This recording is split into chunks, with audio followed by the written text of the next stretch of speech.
Hello, everybody, and a very warm welcome to Season 2 of The Good, the Bad and the Rugby. We have got new sponsors with our good friends at City Index, the leading provider of spread betting, CFD and FX trading. Very good to have them on board. They've unlocked a whole world of opportunity for us, and we're very much looking forward to riding the roller coaster with them. But I've missed you guys. It's actually nice to see you in person. Hask is back with only half a back. How are you? It's just getting worse. I'm actually okay. Do you know what? You know, when you take a car, like a car's been in the garage for like 6 months and it's got a dust sheet on and a bit rusty and the brakes don't really work anymore. You whip the cover off, like, it's an old friend, but the first few miles, you're working dirty petrol through the engine. You're not quite sure whether you're going to get from A to B. Gears are grinding a little bit. It's got a squeak you didn't know it had. Yeah, exactly. Lot of warning lights. Lot of warning lights coming up. Yeah. I'm just going to ease back into it. Yeah, but the back, very kind of you to ask, is okay. Tell everyone what you've done, just those who don't follow you on social. So I had to have something called a discectomy. I had to have my L2-3, a big part of my disc was sticking into my spinal cord and crushing it, causing me a numb leg, a wasting leg, and various other horrific pain. And you've got to get your consonants right. Yeah, you don't want to go in and say, I want a vasectomy and come up with yeah. I mean, well, potentially, maybe. Just chop off the whole thing and put it in the bin. Very big bin, mind. But I... petit poubelle. No, it would be a big, huge biffer bin for each one. And then another one for a big recycling one. Not sure anyone wants that recycled. Yeah, wow. Say that. It's going to be bronzed and put in a... people have been waiting for season 2. They've been sitting and waiting. When's it going to drop? When's it going to drop? And they're like... Why in God's name have I been waiting for this? More for them. Do you know what? I was generally worried about Hask for a certain period of time. I thought we were going to have wheelchair access into the studio and five phone calls the day after his operation to check he's okay, and he didn't have time. I was like, "Fuck! Is he still under? Is he still can't speak on the phone?" And then you turn on social media and he's fucking doing videos about everything that he's up to. I've now got to practice my walking. How about just pick up the phone to your mate, pal? I didn't know you called me, so I swear I never got it. My phone would have been off, I swear, because the first time he did call me, I answered straight away. But it was on to record all those videos, Nah. I was so high on morphine, I thought I was doing videos with a small penguin. It turned out to be my wife. I thought I was in the North Pole. I don't know where I was. And I'll be honest with you, so it was a bit touch and go, and I would say the last 2 days are probably 9 days, 10 days post-surgery. I've just started to feel a little bit normal. I'm able to walk, but I've still got a wound. I've still got stitches in my back. I'm okay. I wouldn't say... That's from where people have knifed you over the times. That's not from the operation. I would say it's not been quite the transformation I expected, but it's slowly catchy monkey. But everything works, which is great. And the surgeon did a fantastic job, and I hope it's okay. But there was some very, very uncomfortable, painful nights. There may have been some tears. I'm not going to lie to you. And I tried to avoid taking the kind of harder core drugs. I get kind of really bad pain in my leg at night. Don't sleep particularly well. But I'm chipper and happy, and I'm back with my two best friends. There's a great segue from that, because obviously he's not on the morphine. I knew we were coming back today, so I wanted to do something a little bit special. Excellent. So, what are their names? Send them in. Twins, Basil.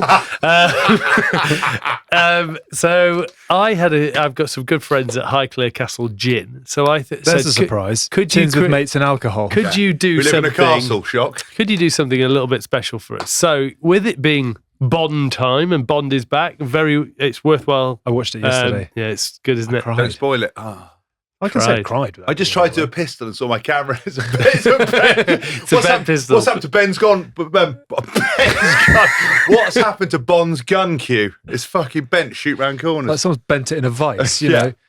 Contents, alcohol. I've asked them to put together a drink for us. It's not come out quite the way I thought it would, but I think it sums up the show, and I think it'll make the show a little bit more lively. A bit more sophisticated. Do you think people will recognise at this point that we've had a couple of laps of the gin before we actually... They'll see it on social media. So that's not a glass, it's a swimming pool. So we've brought the Bond gin martini, but they've done it in a good, the bad, the rugby style. So we have a vat. Right. For those of you at home, Tins has put a giant martini glass on the table with a lovely twist of lemon, and I would say that is a bucket. Would you reckon it's at least 2 pints, isn't it? Yeah, 2 pints of martini, and I promise you, if you drink that, you'll never do anything else again. Thank you, Michael. How in God's name are we getting through that? We can take fill it up on the glass. Perfect. Okay, you start us and finish. And we'll pass it round, shall we? How was your summer? Tell us a little bit about. Oh, there you go. That's how we do it. It's like a fish bowl. Dippy. But the thing is, if we spill it, we're actually putting our glasses in and sharing it out. If we spill it on the electronics, season 2 will be the shortest season 2. There you go, a coaster. What have you done this summer, other than obviously prepare small paddling pools of since we last on? I managed to get away with the fam. We went down to France, which was lovely. Just before the fires, actually, we stayed in a place very close to the fires. Unfortunately, that place made it through, but they did send me pictures that it was close. Beautiful place from Karma Resorts. Thank you, John. Ding. And tick. And then, we went up to Scotland. And so we've had a good family vacay through August, which was quite nice, and with the kids. And they went to a new school. So it's been Who was more nervous at the school gates? I can't imagine Mia does much turning back and looking for you. For the first time, she's generally pretty bold, but the first time she was a little bit nervous walking in. Wasn't very nervous when she walked out, but right. And then Lena was because she's still only at nursery, but we've swapped her nursery into the school to prepare her for next year. So she was very, very clingy, but then now she's fully into it. And Lord Lucas is good. Working on the backswing. I'm not going to lie that he's been in the golf room a few times and watched, and I've been, forced to watch. Matchsticks that are open in his eyes. He's supposed to be asleep. So hopefully the golf club will be his first implement of sport. Oh, man. We've got a lot to talk about, mainly a sort of what are we looking forward to in season 2. But I did just very quickly, actually, we did the Jack Adams Memorial Day. And it's very nice to see your juniors there. But what a special day that was. And we haven't done much rugby over the summer, but I just was interested in your takeaway from that, because you played. You had a great day with the rugby pod. Jim Hamilton and Andy Rowe were down there, sort of fusing rugby pods, which was great fun. But we raised some good money with some great people for a very good cause. Yeah, again, it's just a reminder of what a great sport that we're involved in. There was no no one had to get involved, but that you had 2 classic teams from Bristol and Gloucester, and everyone wanted to get involved. It's not you chasing people, it's people chasing you to get involved. And the guys who set it up did an unbelievable job. Jack's family, obviously emotional at the same time. We had when we had a sub off on the 78th minute, which is that was unbelievable. Wasn't it? So Jack obviously came on for Gloucester for his first game for Gloucester. He subbed with me on the 78th minute. And this was 12, 13 years ago? 13 years ago. 13 years ago. And then, so I had to sub, and his son came on and ran the whole length of the field and scored. Yeah. Showed some wheels too, to be fair. Showed the Ghost's wheels. So I think, and then afterwards upstairs, I thought it was just to get 6,000 people there. It just shows that when people go through, dark times in rugby, it's a community that gets together, and it's been shown before through the stuff with Doddy and Rob Burrow, and it's just great. That's the type of sport you want to be involved in. Good on. It was a special day. I think they had 6,500 there actually. Yeah. King's Home, which is brilliant. Some good money raised for Jack Adams and for his family. That was this summer. Let's have a bit of a dance around some of the things that we've got coming up over the next few months or so. We have unbelievably actually got a great team around us who've been very busy over the last few months plotting and planning. And one of the things that we're very excited about, because actually the last show we did, you were on your deathbed, and Tins and I had a bit of a debrief on all things Lions Talk, which feels a lifetime ago, doesn't it? Yeah. Have you watched much of the Rugby Championship? Yeah, I have. Watched a lot of it. Obviously, unbelievable game at the weekend. What did you make of the Bocker? They're sort of my new island, if I'm going to be. I think. Except for their winning World Cups and beating the All Blacks, which is... But they have unbelievable players. I think they just play quite a... I just can't get on board when someone box kicks in the opposition 40. I just sort of can't get on board with that. You see Faf de Klerk, he's got his foot in ice 24/7 because he's kicking it that much. But on the weekend, the last All Black game, I thought it was one of the great test matches. And, I felt that South Africa tried to play a little bit more and they got the just reserves in the end of it. So just rewards. Reserves? That is the Highclere gin. Just rewards in the last play of the game. I mean, fair play to that ref. He made some massive calls in the last 5 minutes, but everyone thought that was an unbelievable test match. So I prefer them to be played like that. High clear gin destroys your vocabulary one glass at a time. Talking of the Lions, one of the things that we're going to be getting into in the next few months. You want to ask me about the Rugby Championship? Rugby Championship? Yep. Question mark? Oh, I mean, your thoughts? I thought that Andrew Kellaway, former teammate of mine at Northampton, was flipping sensational for Australia. He got a hat-trick. He has now played 7 games James, and for scored 8 over tries. And Australia they only seem to beat South Africa twice this year. So I've thoroughly enjoyed what's been going on. And I thought, I was very excited after watching the first half of the All Blacks, thinking there's no way South Africa to get back into this. And they were, and then they came back and showed their mettle and did a reverse of what happened the other day with Bone Barrett getting the clutch kick. That South African bloke, not sure his name, don't want to go into that many detail, to get the kick at the end of the game. So, yeah, it was very exciting. Rugby's in a great place. It's restored my faith in the game. I made that up. I saw some other journalists said that. I was pretty happy with the way the game was. I was about to say, when the school bully goes home at the end of the summer term with his shirt untucked and his satchel in pieces, clipping the ear of the young boys on the way out, comes back in start of a new term with his side parting and tie done up. I thought we had a new you. No, you do have a new me. I mean, you just don't ask me any relevant questions. Just like, let's cause some controversy. Let's ask Hask about some obscure issue and get him riled up. But I've got lots to say about rugby, even though this podcast isn't really about rugby. Know your role and stay in your lane. But that was very good. Francois Steyn, the ultimate sub. You see how happy he was at the end. He was hugging people. Yeah, good man. Big unit now, isn't he? I mean, he was never small, but he's now a big unit. He is a big unit. He's a massive unit. What was the big French? What was it? Gareth Rees. Yeah, the barrel chest. The barrel chest with the barrel. He was my history teacher at school. Gareth Rees was. Yeah, the Canadian 10 back in the day. Hey, I once watched him play for Wasps at Loftus Road when he was playing fullback, and he was bigger than Leonard. And he got a drop goal from his 22. I think he got a drop goal from our 22 metre line. And got it. It was the biggest drop goal I've ever seen. Fair play. One of the greats. And sent off. You don't get many 10s sent off for fighting, but sent off at the 95 World Cup. Excellent. I'm trying to get into the Lions because one of the things that we're going to be doing, and obviously we sort of reflected on it the last show of last. It was an amazing achievement to get the tour away, but I'm not sure it's the tour that will ever stand at the top of the Lions' achievements. But one of the things that is very important about the British and Irish Lions is that there is a tail to the tour and there's a legacy that goes on. So we are teaming up with Vodafone, who are obviously one of the key sponsors, the headline sponsor of the Lions, to go and support grassroots clubs' return to rugby. That is something we're very passionate about. We did the Pitch Up campaign with the RFU, helping drive a bit of awareness. We've got 1 or 2 plans, maybe a little pair of boots. Come and have a game for Minch. Indeed. Will I get killed doing that? Yes. What, for Minchinhampton? Yeah, you're dead. You're properly dead. I just don't think you understand. You're the kind of bloke that's going to go, I'm going to have a bit of a jolly. Someone is going to cut you in half and you're going to be doing the rest of this show in traction. Well, be alongside you in that case. Yeah. So I'm never going to do it. You love this. So the Dubai Sevens is coming up, and there's a couple of other things. I'm going out there for it. And I was at the Bournemouth Sevens DJing, and a bloke wrote to me going, "Hi James, I wondered if we're seeing you down at Bournemouth. Would you like to run out for a game?" And I said, "No, listen, I've got a major spinal issue. I've got this. I won't be playing." A month later, listen, I see you going to Dubai.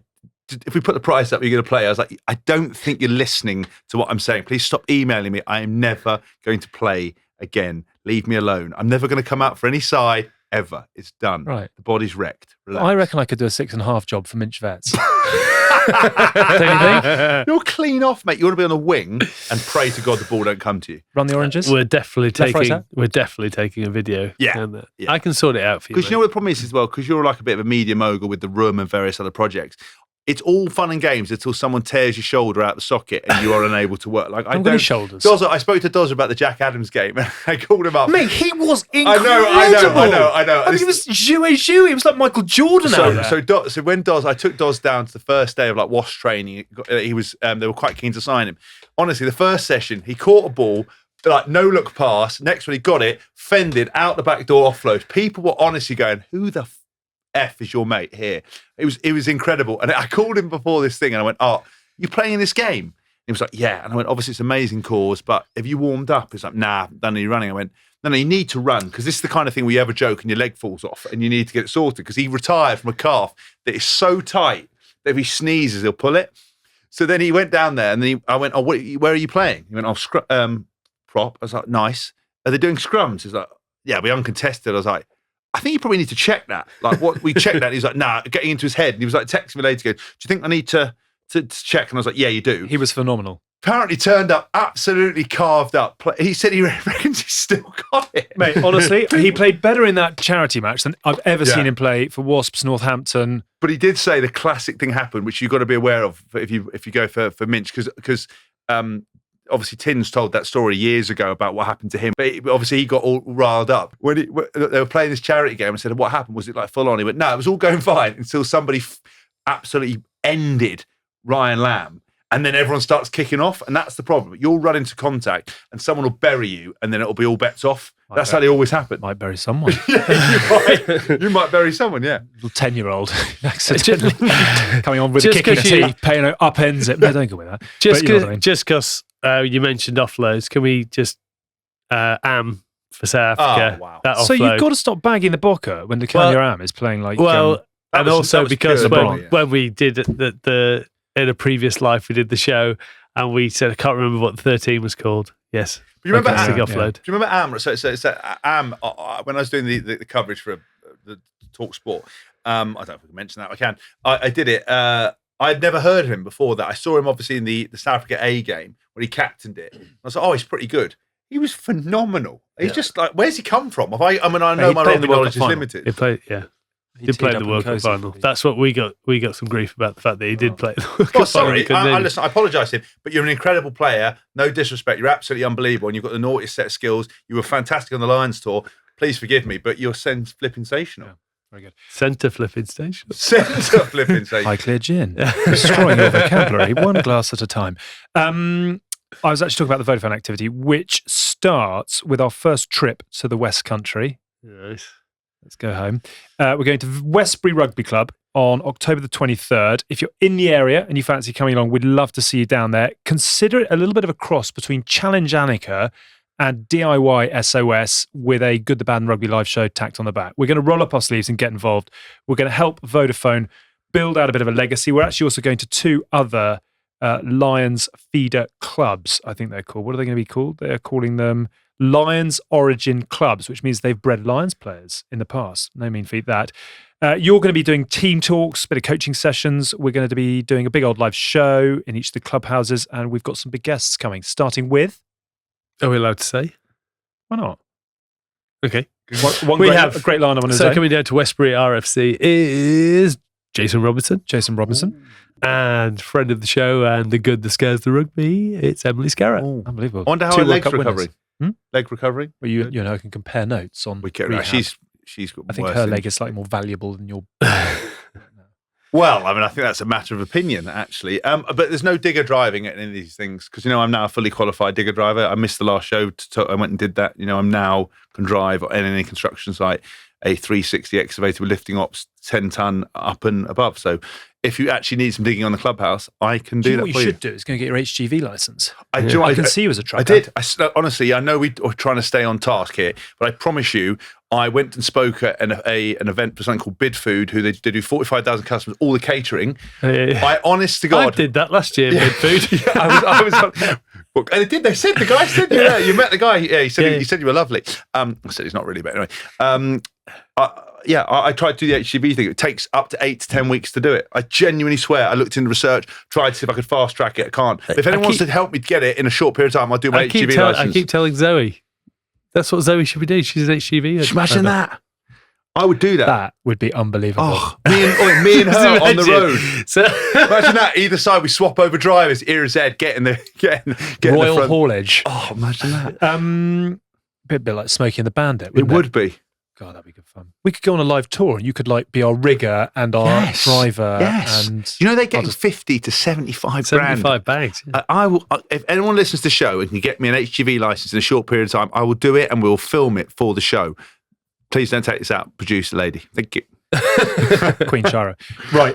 Final bit on Vodafone. They're going to be providing tech solutions and digital education that will support each club's performance, their financial stability, and their online presence, which we know is a real biggie after the last 18 months or so. The idea of it essentially is to really give 4 clubs, England, Scotland, Wales, and Ireland, a real boost, set them up for the years to come. Off the back of what's been a pretty horrendous year and a half or so. You are going to be required to inspire and to lead and to generate confidence and to impart pearls of wisdom. I'm not sure they've necessarily come to the right place if that's in the People brief. get, people get there if I just sneeze in their direction, so don't worry about that. Right. If I really put my mind to it, they're going to be so inspired they'll probably win the league. Right. Advice, pearls of wisdom. What are we going to be offering? I think because you want to still roll up your sleeves, get into grassroots rugby kind of guy. After Jack's game, I played in a rugby league versus rugby union, and then I don't want to say this because then I'd have to. I'm looking at where I can play for Minch in the next couple of weeks as well. So, no, look, I think the most important thing about that level of rugby is you have fun, embrace the social side of it, and embrace being part of a grassroots club that can obviously produce Lions players. So, I don't think there's much that you need to do in inspirational wise. It's all about enjoying what you do, enjoying the time on the pitch, enjoying spending those Saturdays together, and if you have children, the Sundays as well.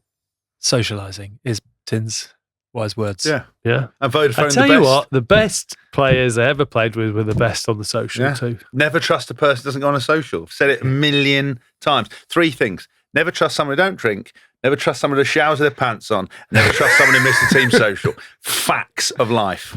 Facts. That's it. Any one of those. I mean, you can have 2 out of those 3.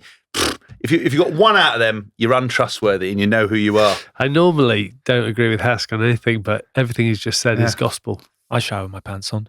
If you keep going to play people's houses that haven't invited you and showering your pants on. What's Alex Payne doing here with his pants on the shower? Hi, everyone. One other thing, actually, well done Canterbury as well, who are going to be providing kit for each of the clubs as well. So proper reboots. We are very much looking forward. We're going to have further details all over websites and socials and things, but we start October the 23rd at Westbury RFC. If you're in the area, you fancy coming down for what's going to be a great day, we would love to see you. I'm very excited about that because Vodafone, I've done a couple of things with them. I was part of their 5G launch in the Midlands area. I'm actually a tech keynote as well, and they do a fantastic job. So these clubs are going to get real benefit. What? So basically, when 5G was launched in the UK, the Midlands has some of the best 5G. When the 5G, I've got a voice that can project. When 5G was launched in the UK, Vodafone, I was part of a presentation for them on how they had started to launch it in the Midlands. They did a fantastic job. So they're very, very good at what they do. They've got a fantastic legacy in rugby. I'm very excited to see what they're going to do and what quality we're going to bring to these clubs. So don't worry about it, Alex. I won't worry. Good. James. What are you talking about? Shall we... We've often described the show as a bit of a Robin reliant. You have. We've never used that. It's your description. You're Del Boy. I'm... This time next year, we'll John be Chalice. R.I.P. R.I.P. How sad that? Marlene. He was unbelievable. Oh, so sad. That was sad. Amazing telly. Anyway, if the good, the bad, and the rugby has in past been a Robin reliant, we are very excited. We've had him in and out. He gives us what he can, but we are hoping that he's going to properly become the 4th wheel on our car over the next year or so. Shall we bring in the man who is writing the headlines at the moment, ladies and gentlemen, Dr. Ellis Genge? How are you? Well. How are you getting on, boys? Miss me? We are missing you, actually. We were hoping you might be able to make it down to Londinium for a bit of a chinwag with us, but obviously you are... Nosebleed if he comes down here. Yeah, true. You're obviously having a hell of... Not just start to this season, but just a hell of a 6-12 months, really. Are you comfortably in control of everything at the moment? Are you a bit like, it's getting to where I want it to get to? How is life? Yeah, the ship's quite steady at the moment. Obviously, 3 from 3. We couldn't ask for much more. Maybe another 5-pointer at the weekend, but we left it a bit late for that. Other than that, mate, everything's good. Enjoying it with Leicester. Weather's took a turn for the worse, so it's freezing. As you can see, I'm head to toe in woolly gear up here. But other than that, all good. I was about to say, how do you think he's going to come down to London when he can't afford his heating? The irony is he's sat in front of a fireplace that's not on. Somebody send him some logs.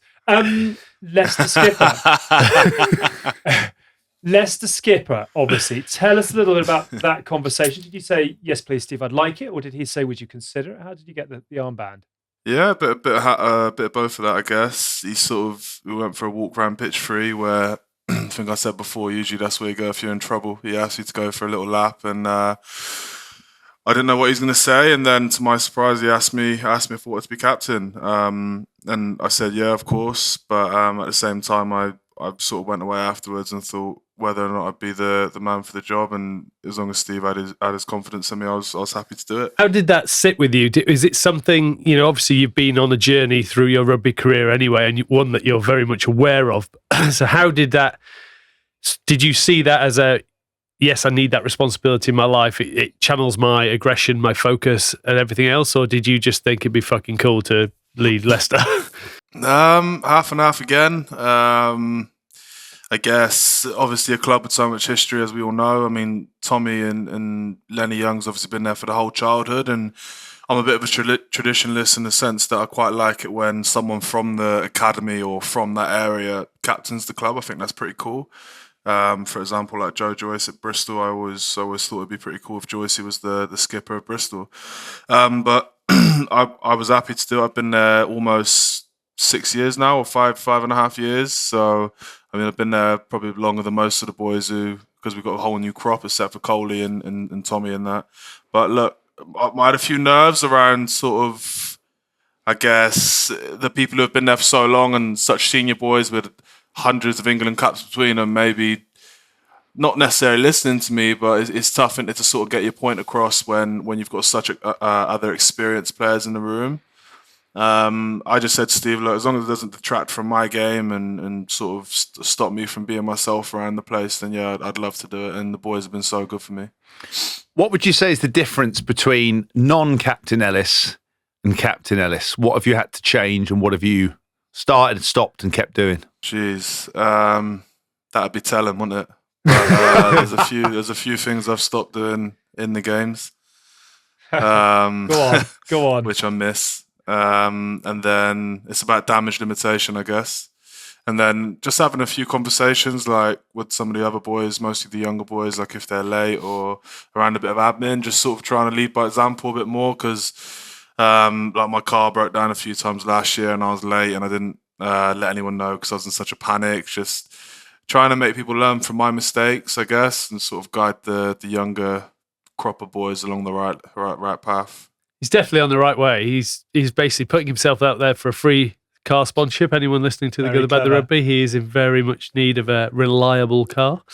I'm a little bit worried that we're going to do him some I've actual... got one of those, mate. Land Rover, thank you very much. Oh, excellent. Stop it.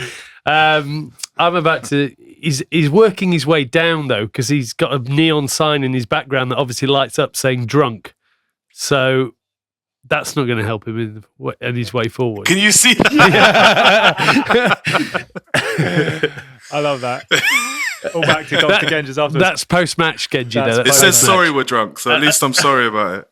Can you give us a little bit of insight into you as a skipper in the 5 minutes before the refs knock? Are you quiet? Is it all done with a look, as in former Leicester Tiger captains and England captains, etc., or are you a man of passion and fury in terms of the words? I'm not one of those that think about what they say too much. I'm pre-game, guess I say a few words, but I'm not a big talker. I'm definitely one of those that sort of slap on the chest and reps the changing room up beforehand. But I feel as though, and I've learned this in the past, I guess from having a few people skipping me that have done it, and I've sort of learned from the mistake. Not necessarily a mistake, but if something doesn't feel natural, or if you can sort of smell that someone's thought a lot about what they say and there's not a lot of passion behind it and they're thinking too much, I feel that it almost falls on deaf ears. So I just say whatever comes to my mind, usually a fair bit of swearing. And like, there's probably nothing tactically that I'm going to say in those 30, 40 seconds that's going to change the game. So it's more so just about getting boys in the right mindset and remind them why they're going out on the pitch, whether it be for their family or for their friends or for the money, whatever it may be, just whatever motivates them. I like to sort of play on those strings. Who do you look at when you talk about the money? Or do you just hold a picture of Hask up? 40 stands on my right. I'm interested just, it's a twofold question, really. Is Steve working with you on kind of the leadership stuff in terms of understanding that sometimes, you will have seen it firsthand, sometimes people need the passion and the kind of aggression, but then other times you need to stay calm? Because I know Steve's very kind of analytical. Is he helping you with that kind of stuff? And the second part of the question is how many sort of old school Leicester Norse old players have sort of reached out to offer you a sage word of advice? Yeah, firstly, Steve's been brilliant. Obviously, he was captain of Sarries and Bath and England, and he's captained some great sides. So I've sort of lent on him a lot for advice. I think the good thing about Steve is that he's very aware in terms of he probably knows that socially or Like he doesn't get he's not hugely invested in sort of like the drinking and the off-field stuff, but he has a massive appreciation that there's all different types of characters in the squad, and it's something that he's aware of. Like when he was a player, it's probably something that he didn't quite appreciate enough. So he says to me, look, I understand that you're quite a different character to most of the boys, and just try and find that balance. But I feel I can always go to him for sound advice, and he always gives me feedback on how he feels I'm going in the week or something. Like I'm speaking to the refs, and he's quite big on social science. So yeah, it's very interesting, to be honest, speaking to Steve about all those captaincy duties. And other than that, with the old Leicester boys, I've had Smithy's dad, Dosser Smith. Matt Smith played however many times for a club. He was in and out for a bit, so I spoke to him. He's congratulated me. I have a few messages, but to be honest with you, we don't see many of them, and obviously because of COVID, like they haven't been back to the games. But I'd love to speak to some of the captains of old, and obviously I've got Tom Youngs who's in training and stuff. So I reckon I've got enough people to speak to there. But yeah, I'd love to speak to some of the old captains. I want to just pick up on a couple of bits. I mean, you are increasingly one of the more interesting current rugby players to listen to. And that's one of the reasons that we love having you on the pod. But I just want to pick out one of the lines I read in a newspaper article around you becoming captain. And you said, when I was younger, I was definitely uncomfortable coming into new environments, and I didn't try to be myself. Genge explained on Tuesday. I tried to be someone else, which is a terrible, terrible thought. You're never going to get the best out of yourself that way, unless you're an undercover detective, which is just the most brilliant line. And actually, I think increasing, and the more I read about what you're doing, the more journalists are just loving listening to you. Are you quite enjoying a little bit of that? Do you put thought into it, or do you just say, I'm Ellis, I'm here, I'll chat to you if you want to chat, and not worry too much about it? Because there are captains in the league who are terrified of giving anything, and yet you give a lot. I mean, there was a moment, I think in 2018, where I came into an interview. I don't know if you remember it, and I had my CP company hood up with the goggles over my eyes, and I looked like a human fly. And that was a bit of a low point for us as a club, I guess. I was just completely taking the piss and just like sort of a bit of, not disrespect, but I was just being a bit of a clown. And yeah, that is my personality, but at the same time, I think you got to have an appreciation that you're there for a reason, and people pay to watch you and listen to you. So you got to have a bit of seriousness about you. Although I'm quite a big fan of the jacket, but no, I don't think that'll be coming out for a while now. I don't think too much about what I'm saying to the journos. Obviously, I'm very aware that they've got an agenda 90% of the time, even though they tell you that they don't. And again, you can have a relationship with them, but at the end of the day, they're there to sell the news, and I know what sells. So you try to give them as much of your personality as you can without letting them sort of bring you down and paint you in a bad way. Because if I sat here and spoke about all the intricacies and stuff that I really want to speak about, I'd probably get in a lot of trouble. A lot of it would probably get cut out. But if you speak to them in the papers, then they probably got free license to sort of. We're Brits, aren't we? We like reading bad press. We like reading bad news about people. It's what makes the world go round over here. So, whereas in New Zealand, I think you see them pump their tyres up a lot and speak about how great they are. Over here, we tend to like to speak about the misdemeanors as opposed to the positives. So, I guess it's just about keeping a lid on and being socially aware of how the situation's manifesting and stuff. No, they only like to let the tyres out after they've pumped it up. So they like to, oh my God, it's so refreshing, so great. And you're like, oh, they want more of this. And then it's like that. Tell us a little bit about the hustle at the Tigers at the moment, because it looks, certainly from the outside looking in, that it's come together quite nicely. Is there anything changed, or is it just a bit more time, a bit more belief? Who knows? We've definitely sort of ironed out the few of the creases that we had at the end of the last season. I think we finished very well. But what's exciting, and I'm not trying to sound cliche now, this is genuinely come from me, is that there's so much stuff that we can work on as a team, like as a collective. I think we've got our foundations in place now, and boys know what we're trying to do. Whereas I'd say there's probably a bit of discrepancy, and boys weren't 100% invested in the game plan prior to this. And I feel like I've said many a time, if you've got 15 people pulling in the same direction, it's a lot better than having a few mavericks going off on their own. Is it a bit of a identity thing at Leicester? Because I remember going and watching them. It would have been four years ago. I know a lot's changed since then with Steve coming in, but it almost seemed that the players forgot what Leicester was, and over the past 18 months, it seems that they've refound what it is you want to be as a club. Has that been a big thing that Steve's focused on and a big thing that the players have bought into?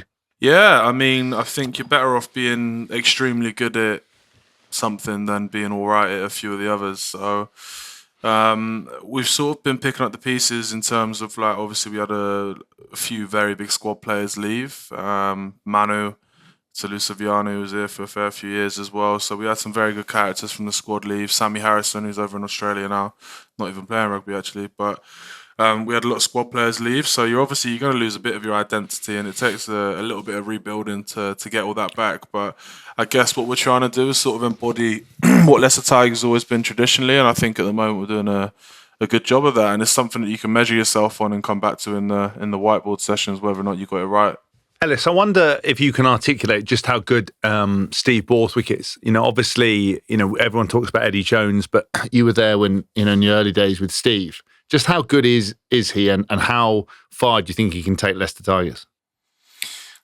Steve would he'd feel very, very awkward if he listened to me pumping his tyres up. He's not a man that wants high praise, but I think everyone who's ever worked with him will be able to tell you that he's an incredible operator. He's learned from one of the best in Eddie Jones, and I know we had Flannery on a while back, didn't we? And he said that we all think he's the best, but the track record speaks for itself. And I think Steve's took everything good that Eddie's done and put his own touch on it, whether that be the analytical approach that Hask spoke about, or just that social science that he applies to everything. And obviously he's big on his detail stuff with the line out as well. I mean, what he's done with Harry Wells in the last 4 years. I didn't think Harry was ever going to make it as far as he did, let's say, and he's turned into a great player. I want to ask you a little bit about Eddie Jones in England as well. Can I ask you, first of all, reflecting on the summer, and we've obviously caught up and we've spoken a little bit about it, but give us a little bit of sort of, I suppose, retrospective on the summer activity. Did you feel as a character you grew? Did you love the opportunity that came your way? Yeah, I was happy that I was seen to be in a leadership role or take charge in a certain degree. And again, another one of those cliches that everyone's a leader. I guess in a young squad like that, you need someone or a few players to sort of step up and do the walkthroughs that the other boys usually do, and the stuff that as a youngster you don't really appreciate, but sort of makes the wheels go round. So yeah, I was happy to do so, and I don't think it's become some sort of conquest for me to go on and achieve huge things as an England captain or anything like that. I just enjoyed being a part of a great squad, and obviously I was given a leadership opportunity and I enjoyed it. Your stock is certainly rising, though. Did you see Eddie on Saturday at Welford Road? I think he was there in the rain with Matt Proudfoot. Does he stay and hang around and say a quick hi, or is he in the car and out of there ASAP? No, I didn't see him. I don't think he's a big fan of the rain, so I guess he probably dipped out of there pretty quick. Unbelievable. What are your hopes for this season, though? I mean, we're talking a lot about what we'd love to see over the next 12 months. For you personally, what would you love the next year to look like? Personally, continue developing with Leicester. What else? It's tough because you write goals all the time and you set all these big things that you want to achieve, and then I feel you get let down when something doesn't go your way. The last time I wrote an actual goal was probably in 2018, just before the South Africa tour, and it was to start one of the tests, and obviously I got injured in the second week, so I tend not to write goals down so much anymore, and just take each week as it comes, which is probably the complete opposite of what 99% of people do, but it's something that works for me, and at the moment I'm just really enjoying my rugby with Leicester. I imagine one of his goals would get a new boiler from the looks of it. My old man's a plumber as well. This is brutal. Get him up there. I'm conscious that you've got a hell of a lot going on. We've obviously chatted before launching season 2. There are so many things we'd love to get you involved in, as and when you see fit. There's lots happening with us, and we're really excited about you. Obviously, kicking on with us, but also kicking on in your career. It's brilliant to watch. Quick one: how's the Bab? You getting better night's sleep than you were last season? He's all right. He's coming out of both ends at the moment. The missus and the baby are very, very ill, so that's why I couldn't come down. Sorry, boys. Don't be silly. You must go and tend to far more important people than the three clowns that we got here. Look after yourself. Come and see us again properly soon. Lots of very exciting plans for you personally and for you with us as well. Ellis, always a joy. Catch you soon. Cheers, Babber. Cheers, boys. See you soon. Over and out. Love you, mate. Bye. And there he goes. What a man. Do you know, it's funny how it's not a changing of the guard, but like he came in as a young kid. Brilliant when we started, but you can actually see the growth in him. Is that fair? Yeah, sausage gate to captain. There you go. Unbelievable. It's really cool. Yeah, he's got so much to look forward to and to offer and to come in his next few chapters, I think. So I attended a dinner the other day with Eddie Jones, who was one of the speakers there, and he was talking about how much Ellis has developed from essentially when he was kind of came in to England tour 2016 and just wanted to fight everybody. Was kind of, I mean, Eddie Jones didn't even know how to eat properly, but he came in and it's been incredible. Has grown into it, has taken responsibility, now has that kind of ability, understands the little nuances of what's expected. Was fantastic during the kind of summer in terms of the way he led. Really grow into that role and was very, very complimentary about how much Ellis has developed. So I texted Ellis this and said, I was just at dinner with Eddie. And he was like, what, here, Eddie Jones around your house? I was like, no, I was at a bigger dinner. But, you know, Eddie's obviously talking about him in really kind of affectionate terms. I think his passion is undeniable, which is something that I know Leicester people are very passionate as it is anyway, but obviously with the results not going their way, I think it's really infectious. I think his captaincy is brilliant. I think he is the perfect kind of player with that ability to be fun and entertaining and have that cheeky personality, but also to lead from the front. I think he's sort of smoothed out some of his rougher edges to a little degree, and I think he's absolutely brilliant. I wouldn't be surprised at some point if you didn't see him captaining England, because I just think he'd be the best person for the job. I think he crosses a lot of demographics. Yeah. We're trying to grow this game. He's got a fantastic story. He doesn't suffer fools, which is great. He's not a yes man. Eddie's not a yes man. He's still mates with you, isn't he? He's still mates with me. Very close friends. I made him for the man he is. But yeah. I just love the fact that you know we're changing players on this show. Yeah. I think we take full credit for that, right? Yeah. No? Oh man! And listen, we can't be around here forever. I mean, we've definitely got about 4 or 5 seasons left in us. Don't get carried away. But at some point, we need to phase them in, get a couple of other players. Tins will probably be the next one on the chopping block, and then I mean, it's give or take whether you or I go next. Ellis will step up as the next England captain to replace me. Yeah. Who's going to be the next Joker? Yeah, very true. Very true. You know, we often talk about the Sky Sports news test, which is it's on in every single pub, yes, and the volume is never up. Yes. And there are probably a handful of people in world sport who you say, "Oh, turn it up, turn it up." Yes. Actually, you might have been one of them. You said that before. You've complimented me and said that in my book. There are so many players across all sports who are so frightened of saying something. I think he is one now who's becoming a guy who says, "Oh, turn it up." Yeah, but he's never quite sure what you're going to get. I also think there are some players at the moment who are. Look, I love watching some of the commentary. I love watching some of the comments now. But obviously, people have cottoned on that it is now a game, which I love. So you're getting a lot of players being very verbose. We've got, in terms of their expressions, we've got people putting on a performance. I kind of get the impression with Ellis that he doesn't actually necessarily put on a performance. I think before he was saying things to be slightly awkward. He, in his own words, the quote you read out, he was probably pretending to be someone he's not. I think now he's genuine and a lot more considered. Yeah. But actually, there are players very much adopting that. If you watch now interviews post game, there are a lot of people hogging a lot of headlines and people go, "Wow, God, they're amazing." You're like, I'm not quite sure. Just on that, little shout out to Andrew Mertens and Drew Mitchell for their commentary on the game at the weekend. I thought it was outstanding. Nerds.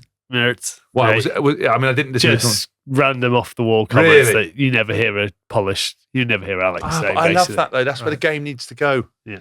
Do you know the most amazing thing about Ellis is he's making Leicester likeable? Remember, is that too far? It's too far. Way too far. Well, I want to see them back. I want to see a strong Leicester Tigers this year. So do I. I think they're brilliant. They're top of the table. What more do you want? For English rugby, full stop. Yeah. I think it was always weird. Everyone, let's not kid. I'm going to say the wrong phrase again. Yes. Hi, Clear Jen. Let's not beat around the bush. Everyone quite enjoyed them being bottom. Yeah. They needed to go back to humble Pie Town and come back up again. But then once the world returns to normal, you need a Leicester competing at the top. There's nothing about that just wearing a hair shirt and doing a little bit of attrition just for a small period of time, just to take a little bit of stuff off them. But I think it's good to see them back. They deserve it, and with a bit of panache and excitement. Welcome home. Ellis and Leicester. A couple of other bits to tell you about. So there is a lot going on with us this year, and we are really hoping that you're going to come and get involved in a lot of it. Hask is a man of the people. We know how much he loves intermingling. As long as you don't talk I to do him. like the people. As long as him. I do like the people as long as they're behind a velvet rope and I'm some distance away. Hask has really liked COVID with those plastic screens. I'm walking around in a portable pokemobile with just a shield around me. So we have got quite a fun thing. So the three of us have been talking over the summer about the things that we love doing. And one of the things that we all love doing is playing poker. Tins, you've played actually a lot of celebrity tournaments. I used to present it at Sky. You love anything that's to do with cash, so you were straight in.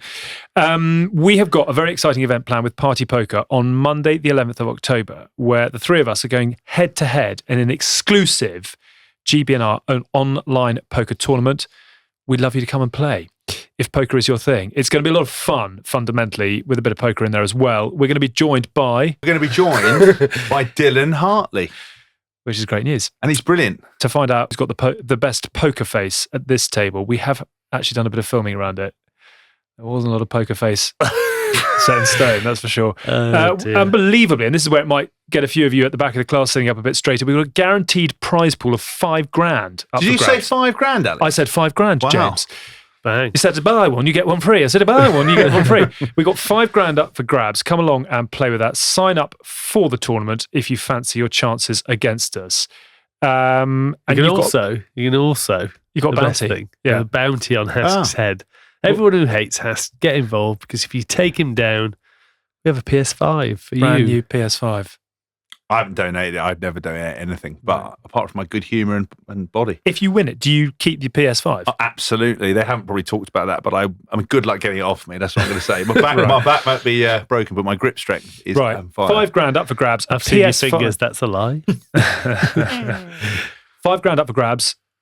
PS5 is the bounty if you knock out Hask. We're going to be streaming the whole thing live as well. So if you just fancy listening to a whole load of rubbish being spoken as per usual, come along, tune into our YouTube channel from 7 o'clock on Monday, the 11th of October. It's a Monday night. What else are you going to be doing? Terms and conditions will apply, so keep an eye on our socials for more details. That, I think, is going to be a lot of fun. The other thing I quickly want to mention is that we have had an opportunity that's come our way, which we're quite excited about, because fundamentally, it is going to be raising significant funds for a cause that's very close to your heart. Yep, the Cure Parkinson's. Obviously, my father has Parkinson's, had it for 20 years. There's a lot going on around clinical trials and everything that's going on. It's an exciting time, but obviously it's been hit very hard through the last 18 months, as every charity has. But any funds that we can raise will be much appreciated. A few pounds in the pot for Cure Parkinson. And we're raising one as well for Restart, of which you are a trustee. Yes, Restart massively needs the funds. Obviously, it's very much hand to mouth at the moment, but we're helping so many people across the board in terms of professional rugby. You know, we obviously helped with Jack Adams to a certain degree. We're providing funding, and people are applying all the time, as well as of the mental health stuff that is consistently happening and will continue to happen. Very good. So that is what we're raising money for. That is why we're doing it. What is it that we're doing, I hear you ask? So we have got a Good, Bad and Rugby prize draw. We've got some unbelievable prizes to be won every Monday from next week until the 1st of November, when we will draw the grand prize, which is no less than an all-inclusive trip to the Maldives and $3,000 in cash. Where is all this money coming from? And why is none of it sticking in our pot? So we've got an amazing prize up for grabs. All-inclusive trip to the Maldives. I don't think we're going as part of the prize. You're very welcome to take us if you want to spend the $3,000 cash. The runner-up will get backstage access to come and have a chinwag at a pod recording and 1,000. It's gone very ITV, this, hasn't it? And $1,000 in cash as well. Literally money falling out of every pocket at the moment. We've also got early bird prizes. Yeah, the early bird prizes aren't to be sniffed at. Next Monday, 11th of October, the draw will be for 6 cases of wine from the Rugby Wine Club, plus £500 in cash. Thank you to the Rugby Wine Club. And then after that, well, on my birthday, anyone who wants to send me a little prezi on the 18th of October, is a pair of tickets to a Premiership League fixture of your choosing, as well as a load of Good, the Bad, the Rugby merch. The penultimate early bird prize on the 25th of October is 2 Autumn Nations Cup tickets of your choosing, as well as some GB&R merch. So, I mean, I'm going to be honest with you. I don't do a huge amount of due diligence before recording, but that sounds like a lot of fun and a lot up for grabs. I am told that we need to say a very big thank you to Be Away, Furraveri, Island Resort and Spa, and the Rugby Wine Club for supplying the prizes. So thank you very much indeed to everybody who has helped us pull this together. A reminder, the idea is to raise as much money as possible for Cure Parkinson's and restart the RPA's charity. Come and get involved. Bit of poker, if that's your thing, or you can grab a ticket to the GB&R prize draw, 5 for 5, 15 for a tenner, 40 for 20 quid, and 150 for £50. Head to www.goodbadrugby.com/prize draw to purchase your tickets. We'd love to see you there. Get involved. I've got to be honest with you, given the number of listeners we've got, you've probably got a pretty good chance at coming out with a trip to the Maldives. Certainly if anyone's listening at this point. To the three of you who are still with us at this point, get involved. Thanks, Mum. Buy the tickets. Yeah, exactly. You've got a great chance. Do get involved in that if that's your thing. If you're not, don't worry about it. We're trying to do a couple of little extra bits. It could be great fun. Listen, if you don't like amazing prizes, adventures, trips, bonding with us and everything else, then your funeral. Shall we have a very quick final word just before we say farewell? I'm conscious this has been a bit of a menu for what's to come in season 2. We have got so many plans in terms of the pod and the guests, etc., etc. Shall we have from each of you dream guests for series 2? Anyone you'd love to have on that we haven't spoken to before? Richie McCaw. Good shout. The Rock. Good shout. Never going to happen. In fact, I'm not sure either will ever happen, but we can try. We can try with Rucci. I think we should get Sia on at some point. Would love that. We are going to have the Beast, hopefully, at some point as well, aren't we? Yeah. Hopefully with a rhino, Beast and a rhino together. Like that. Sonny Yes, that would Bill. be really good, actually. Ellis and Little history, social media Yeah, history. I think and it'd the be good to put it to bed. break bread. Yeah. What's Tendai and Tamawera. Sonny Bill Williams? Sonny Bill would be brilliant. He's doing quite a lot of media now, down under. He is. He's very good. He is, he? Yeah. You've gone very camp all of a sudden. Have I? That's absolutely amazing. Yeah. I'd absolutely love Clear Sonny. gin. Sonny's got such big arms. Very strong. I'd like Sir Steve Hansen, mainly because I want to get the flip side of the Pivac and Pivac. Hansen story. That's and to a see if very we, good point. We had the most amazing T-shirts drawn up, dear listeners, dear viewers, which we've never managed to quite get signed off. But It's it was locked essentially, away. it was Pivac and Hansen as Starsky and Hutch with sort of 70s sideburns, flares and a Ford Mustang. Perhaps Sir Steve will give us the go-ahead. Pivac eating chips while Hanson's on the steam. It's like, oi, Pivac, get in the car. Oh, go on, finish with chips, mate. Throws the chips, slides over the bonnet, gets in the wheels and drives off, kicking F out of somebody. Double winning all black head coach reduced to a Blackburn cop. Richie Mwanga. I tell you actually, I really want to get on. Who? Richie Mwanga. Oh, I thought you Mitchie. said, I thought you said witchy. Richie Mwanga. Ardy Sevilla, I would love to talk Yes. to because out of all the current All Black crop, he is uniquely different. And do you know what? He's so different. They have such a horrific thing with tall poppy syndrome over there. I'm wondering how he's getting through the net. How can you have a personality, do all your own side projects, have podcasts, and captain the All Blacks, and be an incredible player, and still be accepted? How is it happening? I just love how he calls everyone his brothers. Yes. The final thing, given that we're almost halfway through the season as we relaunch, but a couple of things that you would love to see on the field in the next 8.5 months. Some consistent refereeing. No, too That naughty. really is your thing. Yeah. I mean, You have changed. no, you- I'm not you've really. changed. I'm not really. I mean, some cheerleaders. I'd like to see them on the field. Go back to what I give with one hand, I take away with the other. 2021, James. Okay, some cheermen, Right. Chairpersons. cheerpersons, some cheer Humans. persons. Some cheer humans. cheer humans. Fans in stadiums, go on. I just want to see the benefits of a ring fence. A ring French, yes. You know that car coming out of the garage? It's literally his wheels have fallen off. I would like to see the benefits of a ring fenced league in terms of what we get on the pitch, in terms of tries, jouet, and harlequins. Prediction: league winner will be. Oh, so exciting, isn't it? Oh, when we said originally, we said Exeter, Bristol, Harlequins, and who was the other club we said? I think we said Leicester. I said Northampton. So you've taken the champ. You're not even putting Quins in there.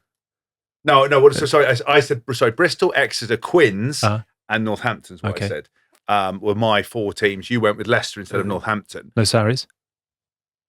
I don't know. It's just so confusing. But the problem is, if we get it wrong, someone's going to honestly, we're not. What's very clever about this is it's like smoke. You just throw so much smoke out there. You've just say mentioned names. 6 teams. Just say names. I was like, I'm sure they did mention them at the end of the year. Bath, Sale, Leicester, Right. Jersey, not in the league.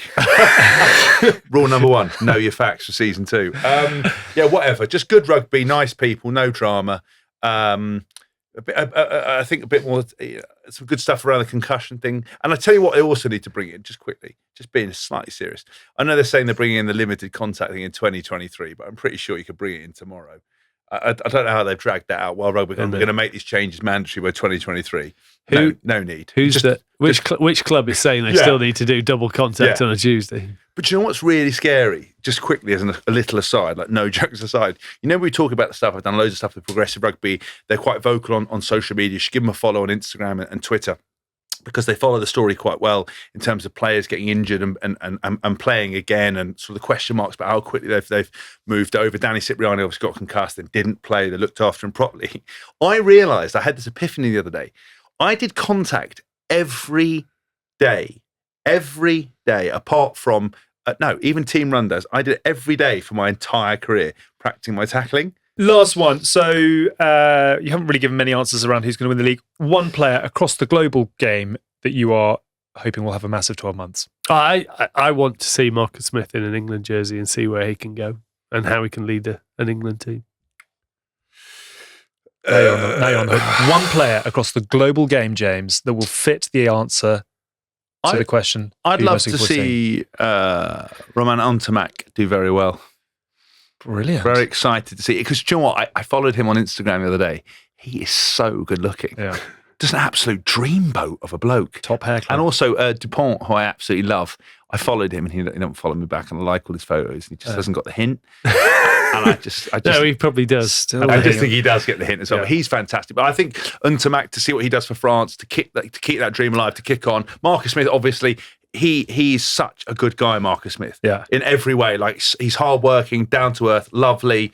I was going to say something else then, but he's amazing. Says Mrs. You've said well. you've said Callaway from Australia. I mean, he is 7 games, 8 tries. You're welcome. Stats, friend of mine. So I mean, that is how to start and they've not been against useless teams. So I think there's something happening in Australia at the moment, and hopefully it will bring back that grassroots at their level. There's something in the water, or maybe on the Barbie.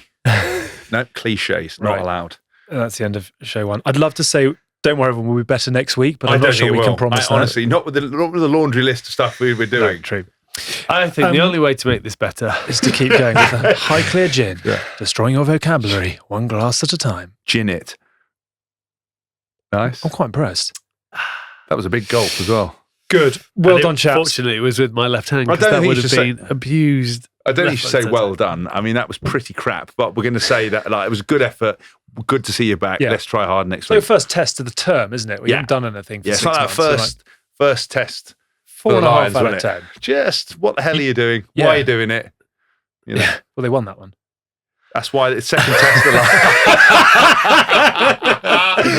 I was defeated. I came unstuck at the end. Who cares? They lost. We have been the good, the bad, and the rugby. It is good to be back. We are all over the place, but it is really lovely to be back. It's nice. It's busy. There is a lot coming up this year, and our brains are fried already, so it's only going to get more random. We are going to be seeing a hell of a lot of each other. So many projects. Do you think we'll get to the end of Series 2? No. I tell you what, we're going to get cancelled pretty sharpish, I would imagine. But if we don't, there is so much spiz going on. Do you know what? There's a load of stuff we couldn't even mention. There's so much stuff coming. Honestly, please don't go away, because just strap in, because we've got so much. Tell your friends. Tell your friends. I think producer Shara has already turned off the microphone. It's gone home. The lights. I've got an Alan Partridge hat with Boss on it. Don't turn it off, because I'm... No. Bust. Vodafone series. Looking forward to that. Party poker. Come and get involved. Good, bad, and rugby prize draw. We'll see you all next week. Love and hugs. Bye for now.